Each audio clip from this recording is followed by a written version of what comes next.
السلام عليكم ورحمة الله تعالى وبركاته. وعليكم السلام. ወንድሞቼ እህቶቼ ተከበራችሁ ክቡራትና ክቡራን በዱንያ እንኳን ደህና መጣችሁ ማለት ፈልጋለሁ። ሁሉም ቻይ የሆነው አላህ ጀለ ጀላሉህ ምድርን ፈጠረ። ምድር ላይ ሰዎችን ከፈጠረ በኋላ እንዲያስተዳድሯቸው ሰዎችን ፈጠረ። ከፈጠረ ውስጥ የፈለገውን ይመርጣል አላህ ጀለ ጀላሉህ። ከሰዎች ውስጥ ደግሞ እኛን መርጦ ሙስሊም አደረገ። ከሙስሊሞች ውስጥ ደግሞ የተከበሩና የበላይ የሆኑት ነቢይ አለይሂ ሰላቱ ወሰላም የነቢያችን ሙሐመድ አለይሂ ሰላቱ ወሰላም ኡመት አደረገ። ከኡመታቸው ውስጥ ደግሞ መርጦ ኡመታቸው ፈሳድ፣ ጥፋት ከበዛበት ዘመን ደግሞ ከወንጀል ሁሉ ጠብቆ ለዲንም ለዱንያም በሚጠቅም ነገር ላይ እንድንሰባሰብ ላገራልን ላመቻቸልን ዘንድ አላህ ወፈቀን። አልሐምዱሊላህ አልሐምዱሊላህ። ኢስላሚክ አርት እና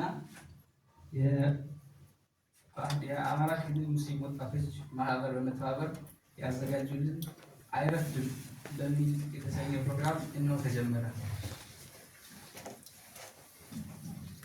አይረፍድም ተብሎ ትንሽ ማለታችን ትንሽ ግራ ያጋባ ነገር በፕሮግራም ውስጥ ምን እና ይሆናል አሁን እንጠይቃለን። ትንሽ የፕሮግራም የቴክኒክ ችግር ስለነበረ ነው። በጣም ይቅርታ እንጠይቃለን። አፉ በሉ።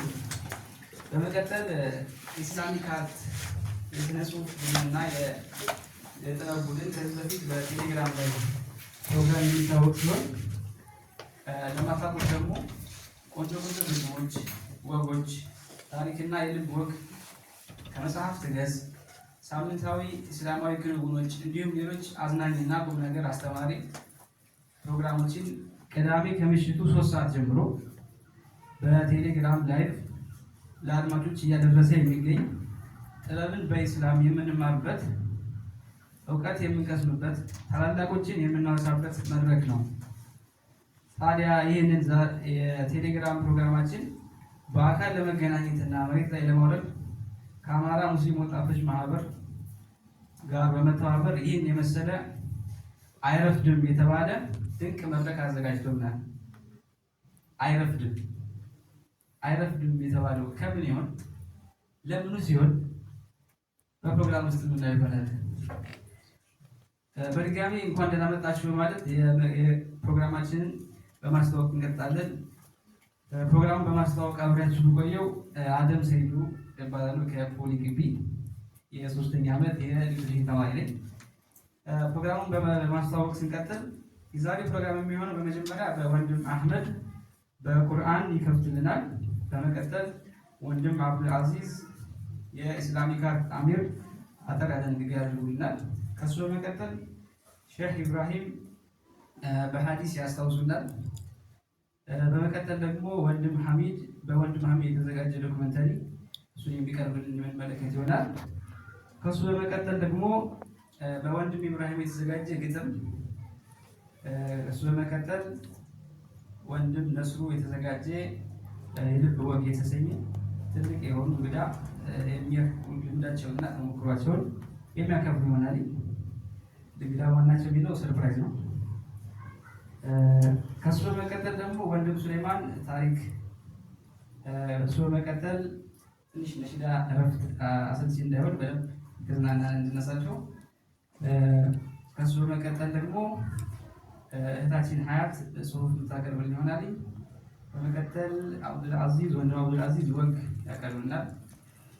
እሱ በመጨረሻም ደግሞ ወንድም ኢስማኤል የመጽሐፍ ዳሰሳ ካደረጉልን በኋላ የመጨረሻ የመዝጊያ ንግግር የአማራ ክልል ሙስሊም ወጣቶች ማህበር ምክትል ስራ አስኪያጅ የሆኑት በወይዘሪት ዘይነብ የመዝጊያ ንግግር ይደረግልና በዱዓ ፕሮግራማችን የምንጨርስ ይሆናል ኢንሻአላህ።